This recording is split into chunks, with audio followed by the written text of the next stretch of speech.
কি ভাবছেন এটা রসমালাই? না, না, এটা কিন্তু ছানার পায়েস। কি করে বানিয়েছি একটু বলি।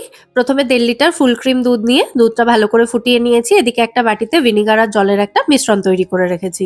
এই যে ১.৫ লিটার দুধটা ফুটিয়েছিলাম, সেখান থেকে অর্ধেকটা দুধ ঢেলে নিচ্ছি একটা সসপ্যানে এবং সেটা কাটিয়ে ছানা তৈরি করে নিচ্ছি। ওই যে ভিনিগার আর জলের মিশ্রণটা তৈরি করে রেখেছিলাম, ওটা দিয়েই দুধটা কাটিয়েছি। ছানাটাকে ভালো করে ছেঁকে নিয়ে একবার পরিষ্কার জল দিয়ে ধুয়ে তারপর আবার ছানার জল ঝরিয়ে এটাকে ৩০ মিনিট মতো ঝুলিয়ে রেখেছিলাম। ছানার জল পুরোপুরি ঝরে গেছে। এবার এই ছানাটাকে এক্কেবারে স্মুথ করে মেখে নেব। ৩-৪ মিনিট সময় লাগবে ছানাটা মাখতে। তারপর এর থেকে ছোট, ছোট করে বল তৈরি করে নেব। আর ওদিকে বাকি অর্ধেক দুধটা যেটা কড়াইতে রয়েছে, সেটাকে আবার ভালো করে ফুটিয়ে নিয়ে এর মধ্যে ছানার বলগুলো দিয়ে দিলাম। থেতো করা ছোট এলাচের দানা এবং কেশর দিয়ে দিলাম কালার এবং ফ্লেভারের জন্য। কিছুটা পেস্তা বাদামও দিয়েছি, তাহলে এটা কেশর পেস্তা ছানার পায়েস হয়ে যাবে। হাই ফ্লেমে ছানার বলগুলো দুধের মধ্যে ১০ থেকে ১৫ মিনিট ফুটিয়ে নিয়ে তারপর এর মধ্যে স্বাদ অনুযায়ী মিছরি দিয়েছি। দিয়ে আরো কিছুক্ষণ ফুটিয়ে নিয়েছি মিছরি গলে যাওয়া পর্যন্ত এবং আমাদের ছানার পায়েস এখানে একদম রেডি।